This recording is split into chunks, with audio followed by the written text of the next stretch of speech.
My name's Maria Payan. I am the Executive Director of Sussex Health and Environmental Network.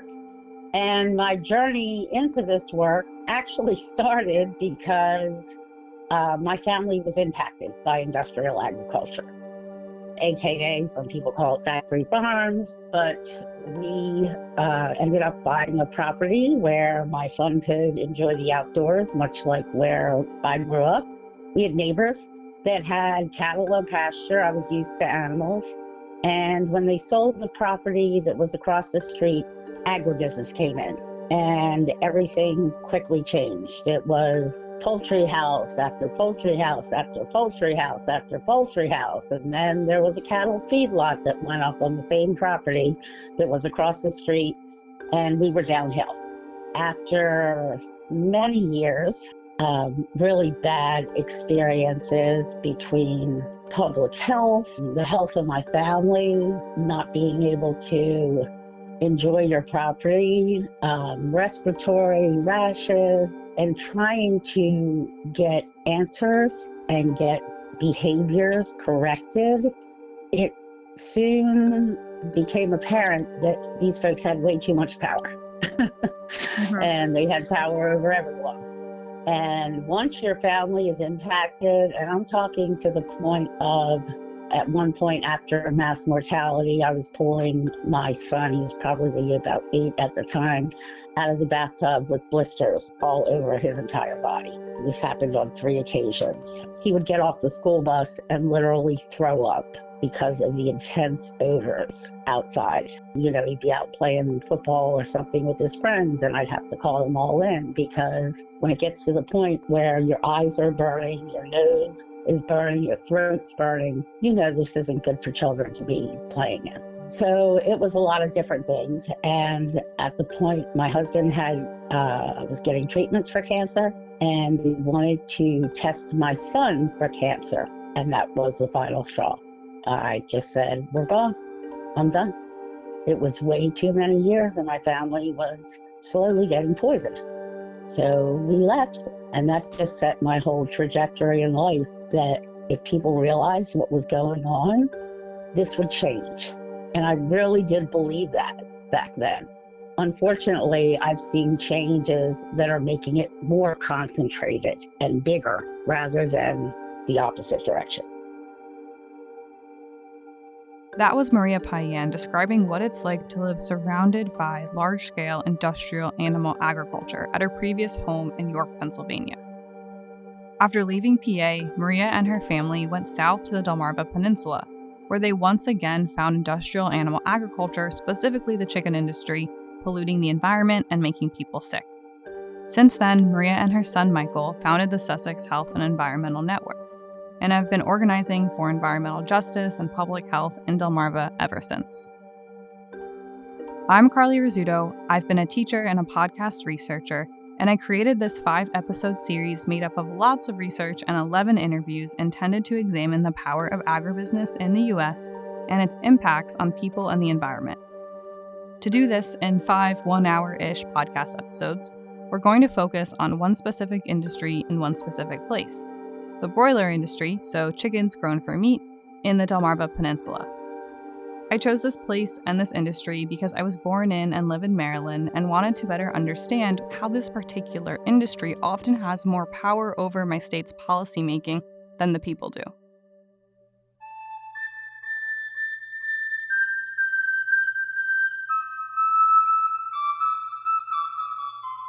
This is episode 1 of No Land Farms, a 5-episode series on the Delmarva Peninsula's concentrated chicken industry, the organizers battling it, and what it can teach us about the U.S.'s dominant food system.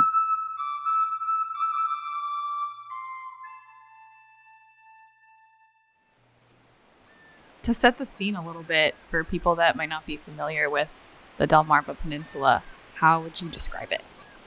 So the Delmarva Peninsula is this large stretch of land on the East Coast that's made up of parts of Delaware, Maryland, Virginia, and that's where the name actually comes from, Delmarva.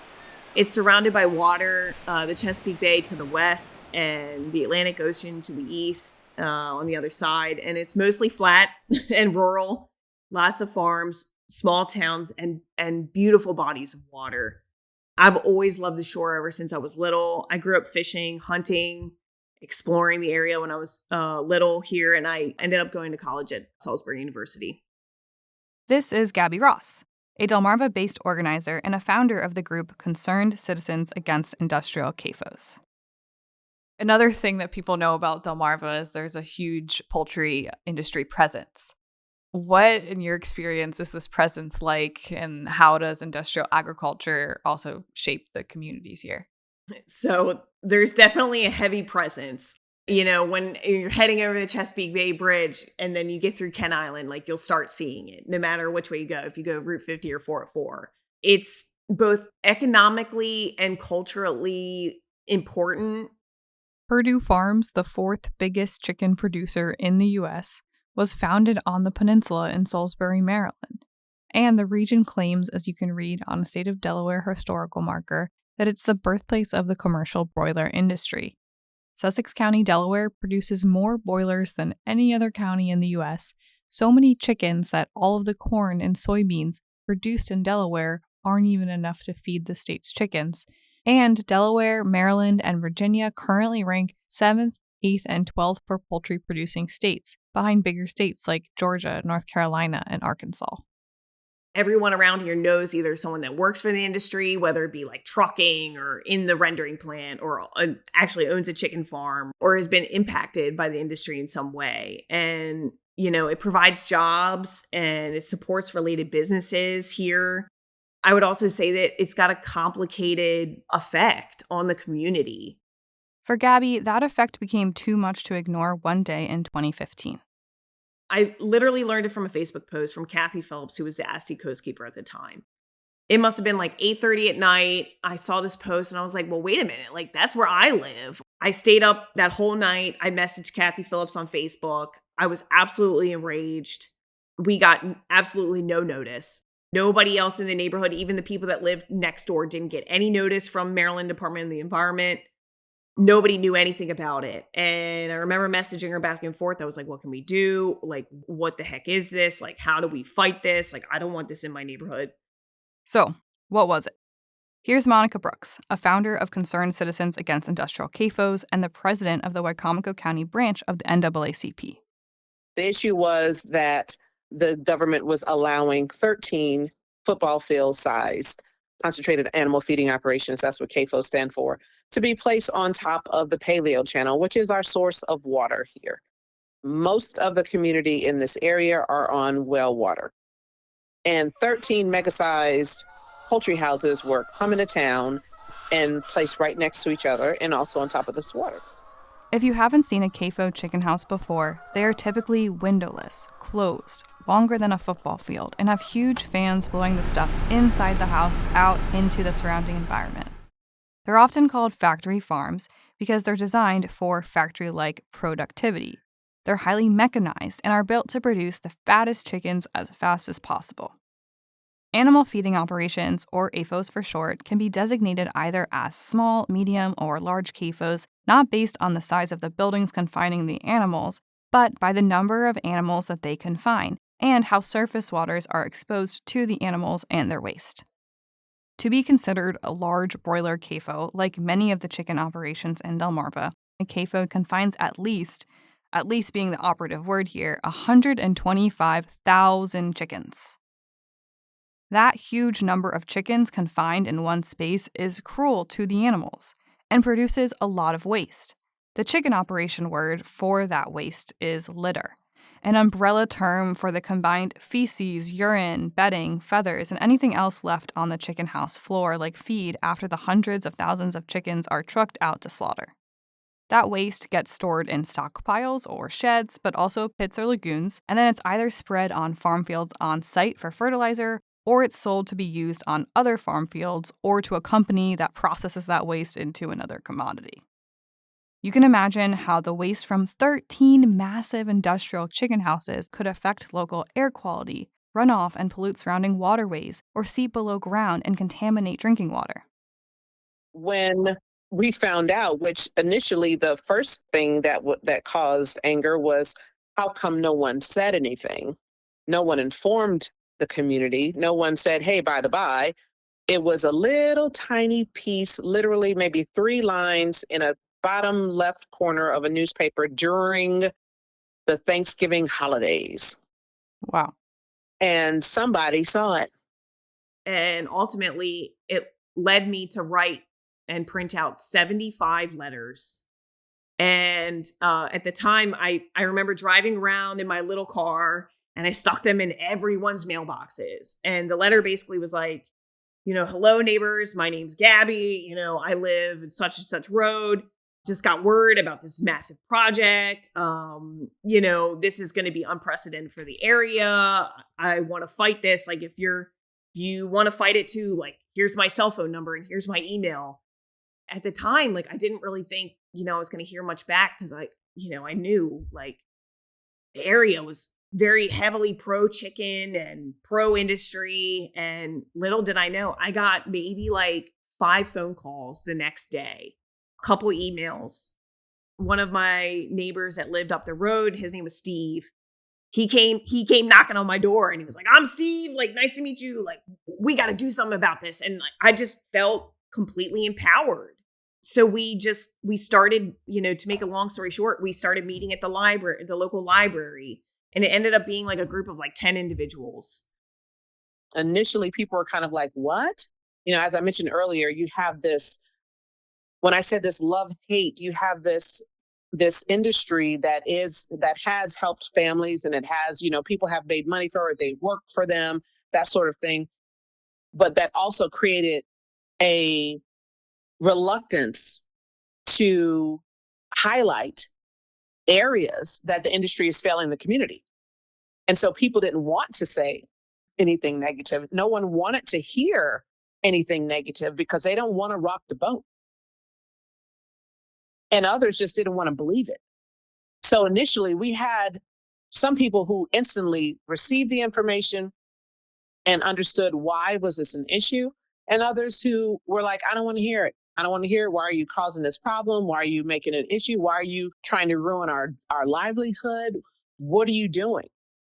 But the good thing is, we were all committed no matter what. We stuck to it. Our meetings of a few people became 60, 70 people a week. And we started getting the bigger rooms. And then we started meeting, anywhere we could cram a bunch of people in. And then we started this massive Facebook group that has over 500 and something, maybe even 600 members now. We started collecting people from all over the shore. Cecil County, Somerset County, Worcester County, people from out of state, Virginia, West Virginia, Pennsylvania. And it just became this massive movement. And, we're going to the county council meetings, and we're raising hell, and, we're angry and we're pissed off. Monica also remembers attending these meetings. Attending council meetings where we were treated like trash, where we were not listened to, where we were ignored initially, but we just stayed to the plow.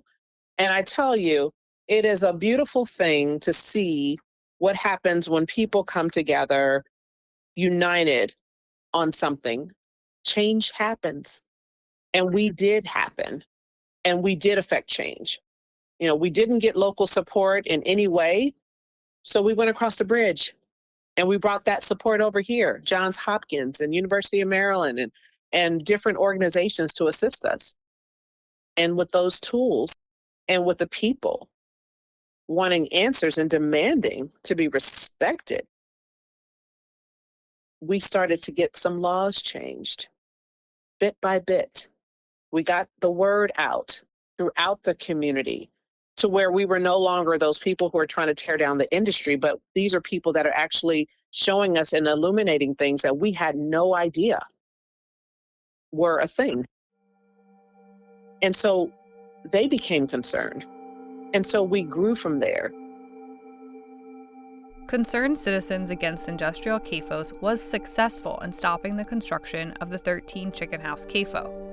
They, alongside others, protested, put up signs, wrote letter to the editor articles, made media appearances, testified at county council meetings. organized a convening of more than 400 people at the Wicomico Youth and Civic Center to help neighbors get answers from the state and more. Their efforts put enough pressure on the chicken industry and the county to delay the project's permit approval until eventually the project was scrapped and the fight was won. Okay, so what are no-land farms? It's a term that people in Delmarva started using to describe the massive chicken CAFOs expanding throughout the peninsula.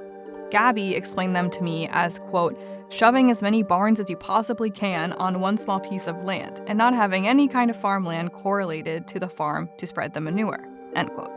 The idea is to grow more and more chickens on less and less land so that the chicken companies can sell more and more chicken products.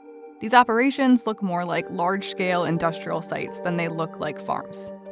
Here's Maria, the executive director of SHEN, the Sussex Health and Environmental Network, who you heard from at the top of the episode. So I guess back in say 2000, around 14 maybe, we had something that neighbors started popping up and calling that they were calling no-land farms, which meant years ago, probably 20, 30 years ago, you had 400-foot chicken houses, and there would be maybe two on a humongous farm, and they might hold 20,000 chickens per house. Now we were seeing 10 houses, 8 houses, 12 houses, and these were 650 feet by 60 feet. Each one held 50,000 birds, but they were almost edge to edge on the property without fields surrounding them. So in other words, your neighbor, who is a residential neighbor, could be 100 foot from 8 barns, each holding 50,000 birds, right? Yeah. So it was very intense for people living on the front lines and within the communities because of the concentration of the waste. The American Public Health Association has called for a moratorium on all new and expanding CAFOs across animal agriculture. In their 2019 policy brief, they wrote that, quote, raising animals in large, high-density operations leads to routine accumulation of large volumes of animal waste, often at rates far exceeding the capacity of nearby farmland to absorb it, end quote. In the U.S., CAFOs, or all animals grown for meat, generate about 13 times more sewage in a year than the country's human population. This comes out to about 369 million tons of animal manure per year, which, again, is usually stored in sheds, pits, or lagoons that can be open and unlined and then spread directly onto farm fields. On Food and Water Watch's Factory Farm Map resource, almost every county in Delmarva is rated as severe for their high density of chicken factory farms. For a lot of people, the best way that I like to describe it is you drive through an area going to the beach and it smells for a little bit, but then you get to the beach and you're okay if you're coming down, right? Mm-hmm. But for people that live here, it's a lot different, okay? Because when you think of poultry, you're talking about a lot of dust, okay? The dander, the feathers, the dust from the operations, the dry litter. So it's a lot of particulate matter that you're breathing in. You'll often have respiratory asthma problems within communities from it.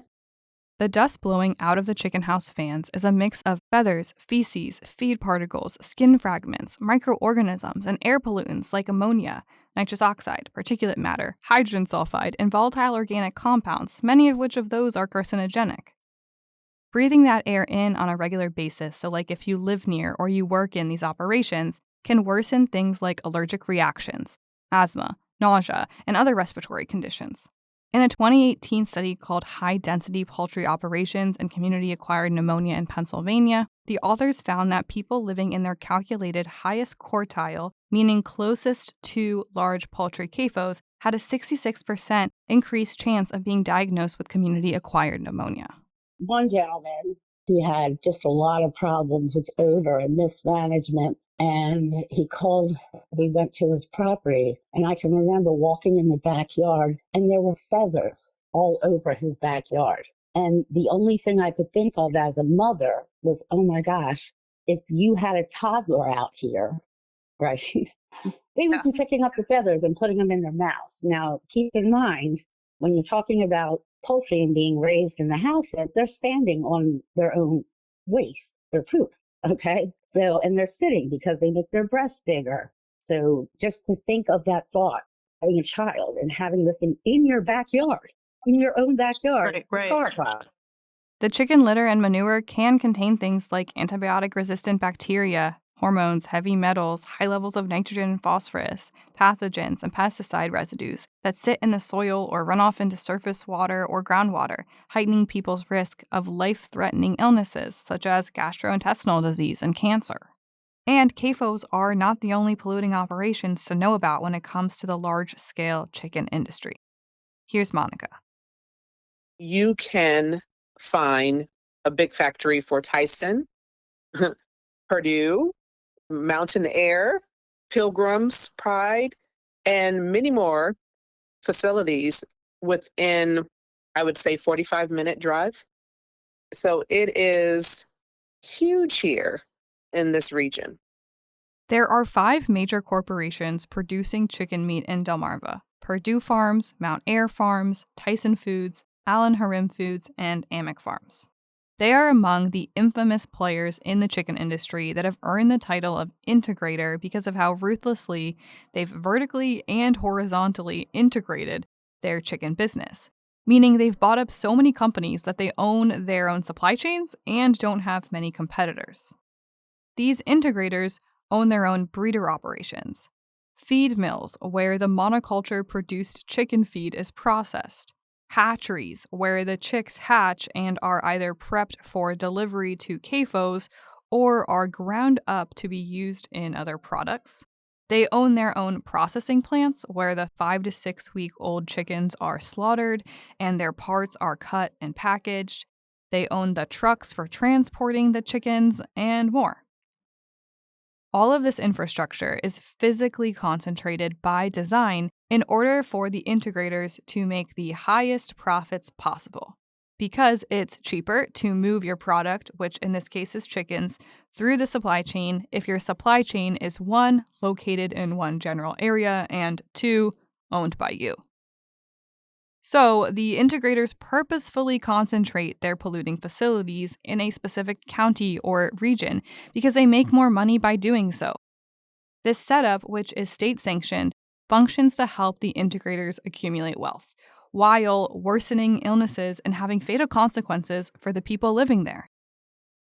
Across this country, when these projects come in, a lot of times they're placed in either low income or communities of color, or both. And those communities have been targeted. And so that's where NAACP had a very hard push for environmental justice, because when we see the data and where these things go, and why does everything keep going to the same communities? I mean, you see it. It's not just this agricultural industry, but when you look at so many different ways that communities are being polluted and targeted as, we're just going to keep piling it on. We're just going to keep adding more because you're good, right? You're good. You already have this. So what's what's a few more things that are going to give you cancer or going to give you respiratory diseases? What's a few more? Virginia's Accomack County, Delaware's Kent and Sussex counties, and Maryland's Dorchester, Carolyn, Somerset, Wicomico, and Worcester counties, which are all rated severe for their high density of chicken factory farms, have lower median household incomes than their states. All of those counties, except for Worcester, also have a higher percentage of families in poverty than their states. Somerset County, which has the 4th highest Black population among Maryland counties at about 40%, is burdened with the highest number of chicken factory farms in Maryland, 41 as estimated by Food and Water Watch's 2022 data, and has the lowest median household income and highest percentage of families in poverty in the state of Maryland. Somerset is also second to Baltimore City in rates of emergency department visits for asthma across Maryland counties, followed by 2 other Lower Eastern Shore counties, Dorchester and Wicomico. Chicken integrators in Delmarva, with help from the government, have built this industrialized chicken industry off of environmental racism and sacrificing people and land, especially in Delmarva's lower eastern shore.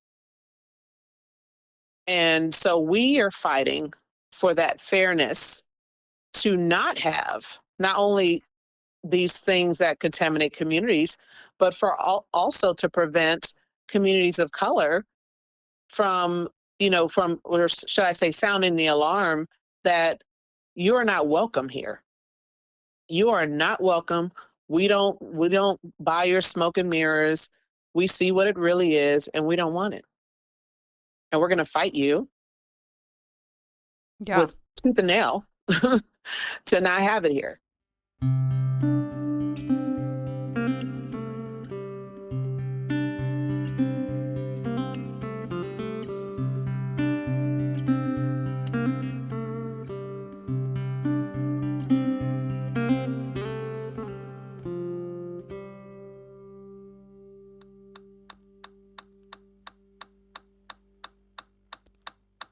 For a lot of people who live amongst industrial animal food production, they also have to work in it. And a significant portion of those available jobs are working on the line in processing plants. On March 17, 2025, U.S. Secretary of Agriculture Brooke Rollins started formalizing the process to make this tempo, 175 birds per minute, the new maximum line speed in poultry processing plants. The USDA's press release on that day stated, quote, FSIS will no longer require plants to submit redundant worker safety data, end quote. Their reasoning behind this alarming change?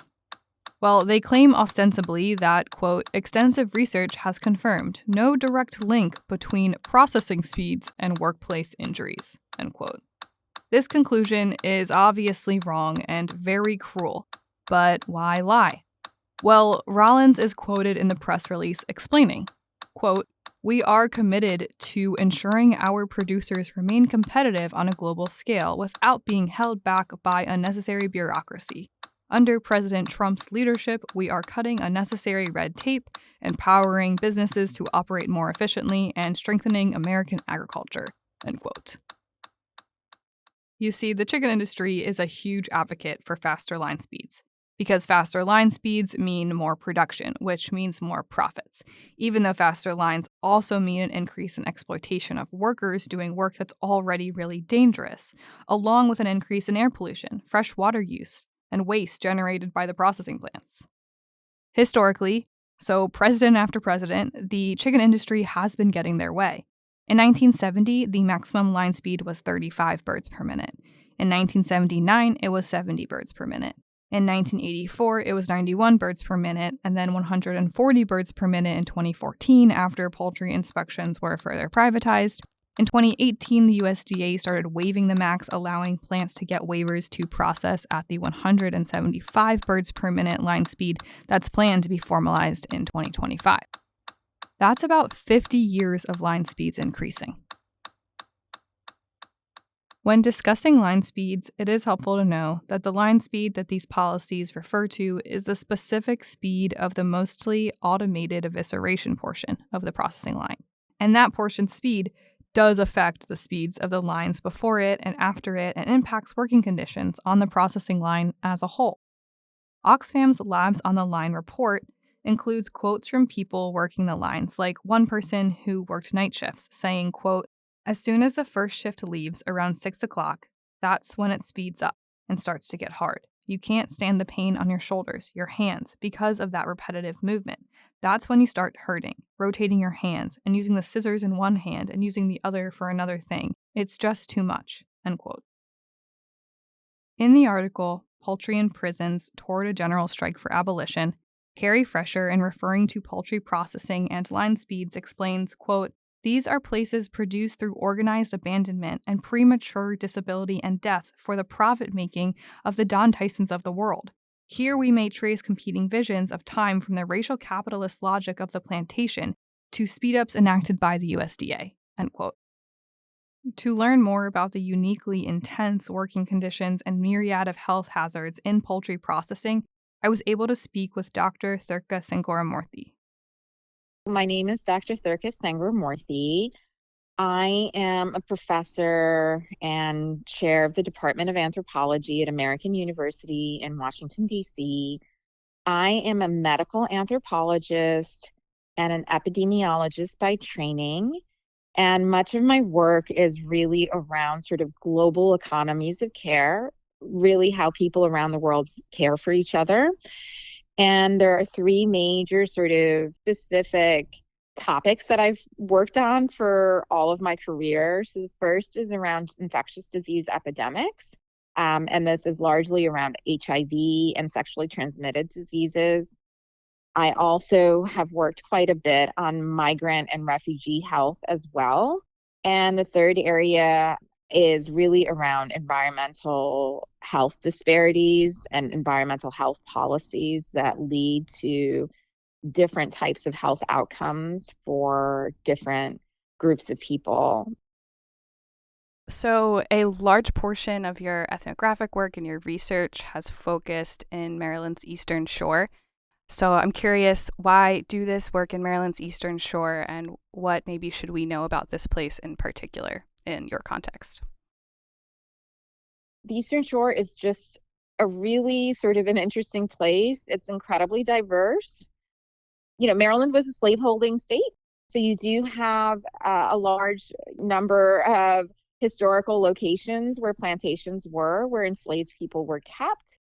You have a really rich history of descendants of formerly enslaved people. So there is a vibrant African American community. And it's not just sort of people like Harriet Tubman and Frederick Douglass, but it's also people who in the 50s and 60s were really instrumental in the civil rights movement that were also from the Eastern Shore. For example, Gloria Richardson, who was a revolutionary and powerful civil rights activist and leader in Cambridge, Maryland, on the Eastern Shore. So it has this rich history, and then you also have this kind of labor that has then been supplanted by migrant labor.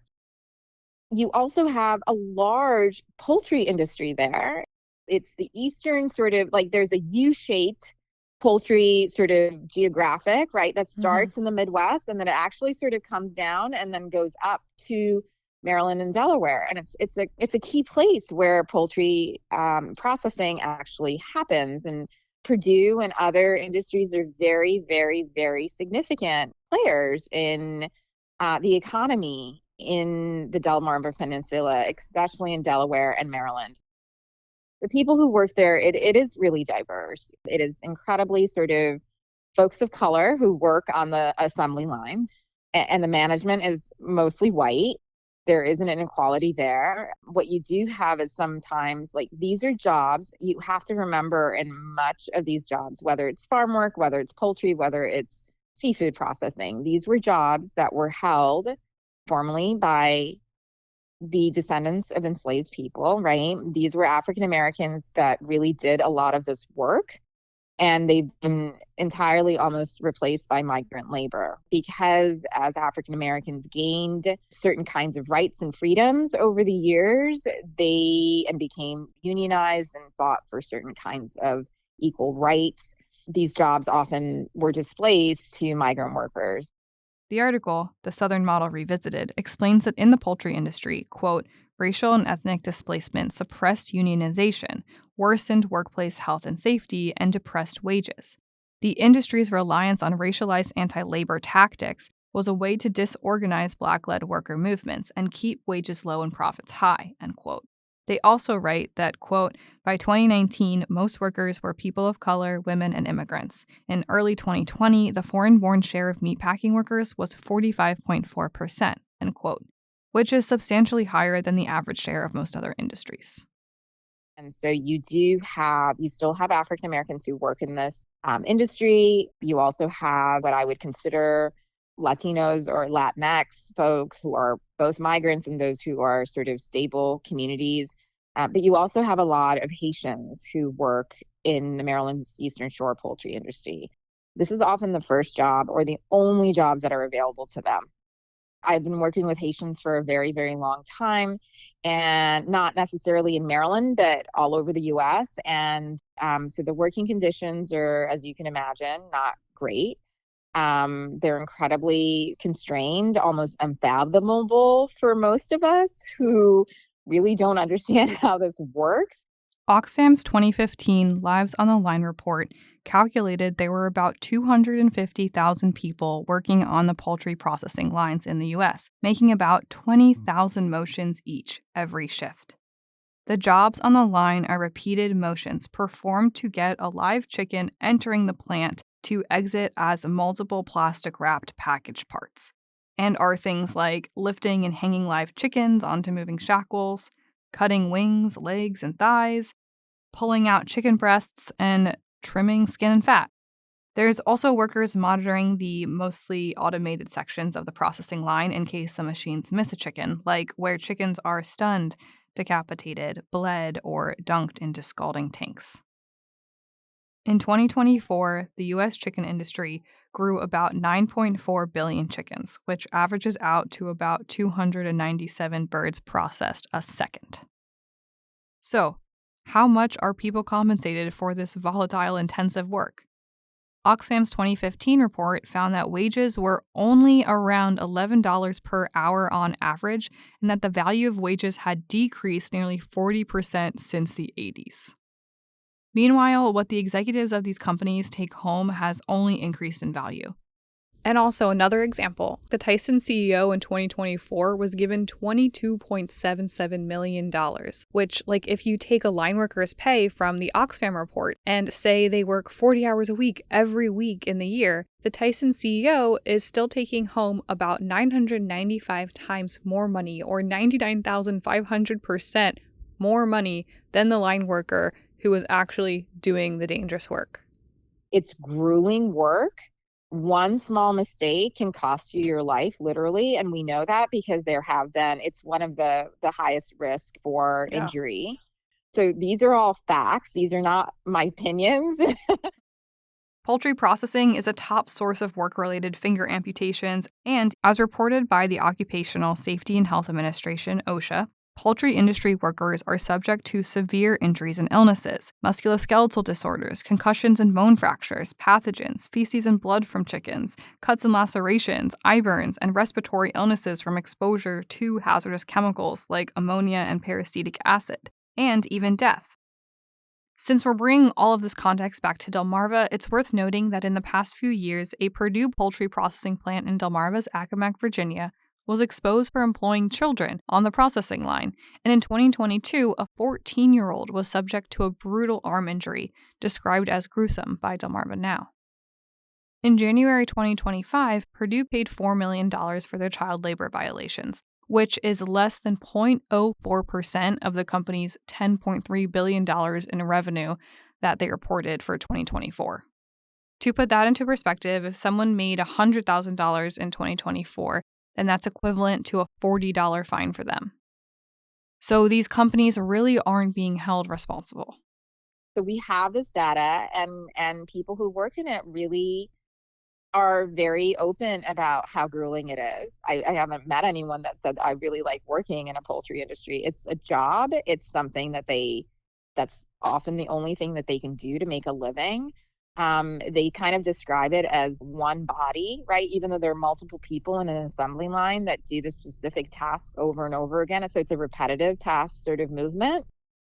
The line speeds are really quick.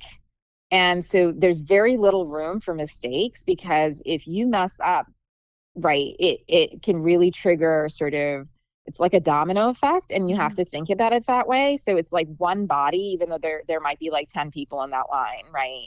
And so it's really important that you coordinate. This is sort of the stress level that you're working with on a day-to-day basis for, 8, 10, 12 hours a day. And breaks are really hard. They have assigned breaks, and if you need to go to the bathroom, you can't. They often, get verbally abused by supervisors. Their movements, their break times are incredibly controlled. It's incredibly traumatic. In the 2016 report, No Relief, Oxfam and partner orgs conducted hundreds of interviews and found that poultry workers are regularly denied bathroom breaks and threatened or mocked when they request them. People are forced to endure pain or wear diapers or end up going to the bathroom while working the line. In one interview with a line worker from a Purdue plant in Delmarva, the interviewee said that it usually takes 20 to 60 minutes to get permission for a 10-minute bathroom break, which then, once you account for the time to quickly get to the bathroom and get back, the time to take on and off gear, and the time to disinfect upon return, there's about 1 minute left for actually going to the bathroom. Despite this evidence found by Oxfam and organizations like the Southern Poverty Law Center, companies will respond by denying the accounts from workers, questioning their credibility, and then say that their employees are incredibly important to them. Tyson may point to their quote-unquote team member Bill of Rights and speculate as to why the workers didn't make use of their multiple ways to report grievances. This kind of structural gaslighting is a classic tactic used to discredit victims. OSHA, the federal agency charged with protecting worker health and safety, is not distributed enough funding to adequately inspect these processing plants. Based on OSHA's worker capacity in 2019, it was estimated that the agency could inspect every workplace under its jurisdiction once every 162 years. So for most of the people I talk to, it's very, very traumatic. It's a traumatic experience on a number of different levels.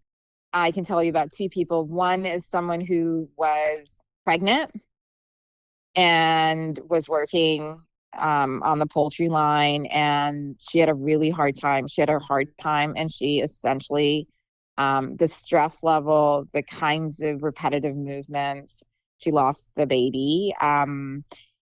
And this was something that was still really traumatic for her. It's an incredibly stressful, very physically demanding job. You hardly get any time off. Like, this is not something that anyone with any kind of, like, I think it's even hard for, I don't know, just someone who is, who's able to do it. And if you have any other issues, it's really hard. I had another person who was the spouse. I interviewed them together. Her husband had an injury and had to spend the night at a hotel, at a hospital. And they had all of the doctor's forms. And when he came back, he essentially was fired for missing work. So these are some of the issues that really kind of plague this industry. And people are really reluctant to say anything or to file complaints because it's a complete total system, right? In a sense that they can be easily replaced. They often are, for speaking up, for complaining, for missing work, for whatever reason, etc. And so it's really hard. It's really, really hard. And the poultry industry in the Delmarva area, and including the Eastern Shore, has a lot of influence. Now, the industry boasts trends in decreasing injuries and illnesses among workers. However, the U.S. Government Accountability Office has found that poultry and meat industries continue to have higher rates of injury and illness than U.S. manufacturing at large, and there's still significant concern regarding underreporting. In the USDA's Food and Safety Inspection Services study on poultry processing that came out in January of 2025, 40% of workers were found to have experienced moderate to severe work-related pain in the past 12 months, and 44% of those workers who experienced the pain did not report it. People may not report an injury or an illness if they are worried about losing their jobs, especially if they depend on visas for work status or have seen others being denied medical treatment after reporting. Many poultry processing plants have on-site medical clinics, which, while they legally have to have a doctor directly supervising the nurses and EMTs working the clinics, OSHA has found that most clinics do not, and that integrators have rules on what services can be provided and when workers can be referred to doctors off-site. These on-site clinics are strategic for the chicken companies. They help to lower reported injury rates since injuries may not be recorded to OSHA if the injury isn't referred off-site, or if the worker goes to a doctor off-site without company approval, the integrator can try to claim that it was not an occupational injury. Also, many animal ag processing plants are known to not offer paid or unpaid sick leave to workers, and to have punitive leave systems that dock injured workers who are injured or ill and miss work, including for work-related injuries, and can lead to firing. And then high turnover rates, averaging between 60% and 150% in meat and poultry processing annually, also obscure injury and illness rates.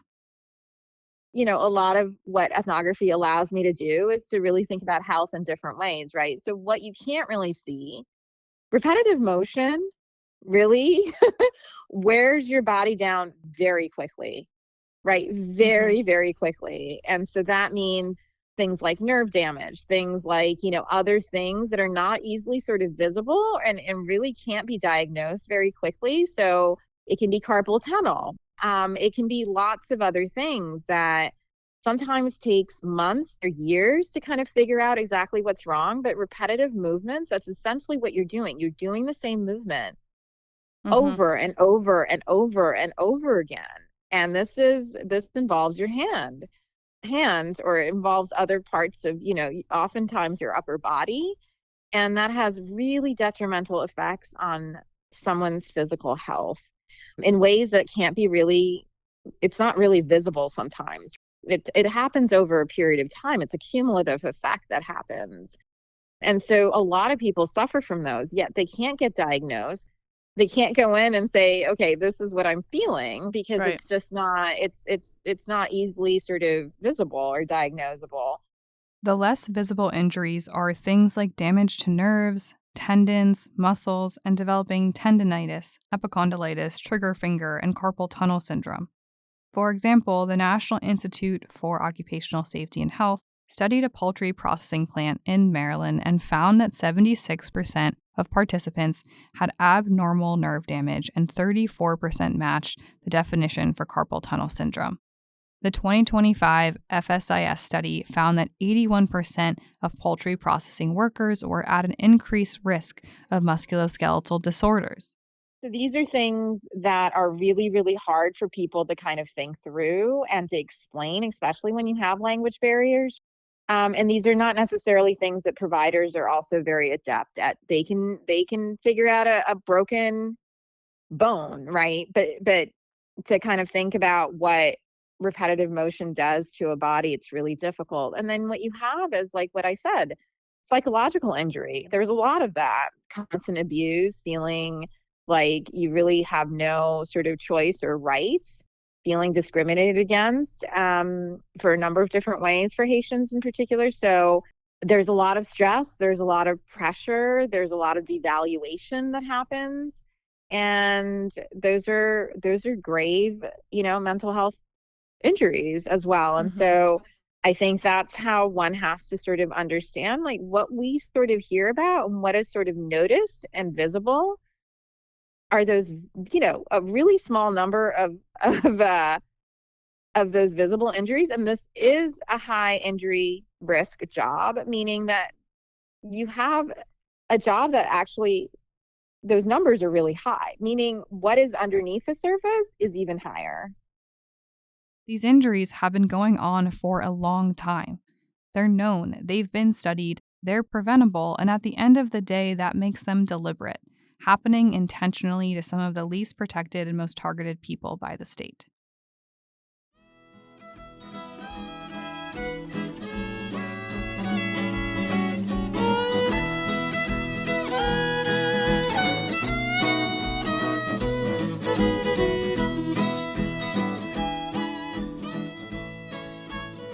Union representation is widely known to improve people's working conditions. So unionizing is one way line workers can get wages improved, injury rates decreased for real, and line speeds slowed. The power of unions is so strong that, like many U.S. companies, Delmarva chicken integrators have a long history of union busting. The Human Rights Watch report, Blood, Sweat, and Fear, wrote that, quote, in the 1970s, for example, Purdue Farms purchased several union-represented plants in the Delmarva Peninsula, shut them down, fired union workers, and then reopened them as non-union facilities. And then this is a quote within that quote. We simply preferred to remain non-union, and that's our prerogative in America, end quote, said company president Frank Purdue. And more recently, in September of 2023, Purdue agribusiness workers voted not to unionize. Why would they do that? Well, the United Food and Commercial Workers Local 27 union submitted a filing to the United States Labor Relations Board with allegations against Purdue, including, as described by Delmarva now, quote, employees were notified items like healthcare could diminish or be eliminated if unions won the election. Wages and terms of employment would cease. According to company management in a meeting with employees were told unionizing would not help address safety or wage grievances. Employees were told the National Labor Relations Board found collective bargaining to be potentially hazardous to workers, and employees were told that a strike could lead to permanent replacements, end quote. And even management was ending breaks early when unionizing came up in conversation. These actions are common union-busting tactics used by big corporations like Amazon and Starbucks across industries. So Purdue was so against workers unionizing at this plant that they, allegedly, threatened worker pay and whatever small form of healthcare they offer. They used whatever they could to suppress worker power in order to maintain business as usual, because a plant with safer working conditions and actually livable wages for line workers would be a slower plant, a plant that pumps out less chicken products, a less profitable plant. The big, wealthy chicken producers willingly sacrifice people living near and working in their facilities in order to ensure the greatest profits for themselves. That's, I hope, your biggest takeaway from episode 1.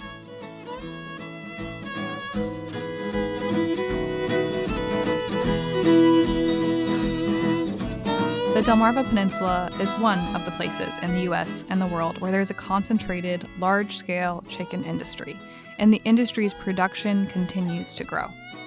Raising chickens in this way no longer resembles agriculture as you'd recognize it. Connection to the land has been severed, and there's little care for human or chicken or plant life. Delmarva residents and organizers like Maria Payan, Monica Brooks, Gabby Ross, and health experts and researchers like Thurka Sangaramoorthy witnessing this expansion have observed it leading to more negative health and environmental impacts forced on people living near and having to work in the chicken industry. Has chicken production always been this way? How do corporations use their power to perpetuate these systems? How are farmers affected? How else have people in Delmarva been impacted by this industry, and how have organizers been tackling these issues? That's where we're headed in episode 2 of No Land Farms.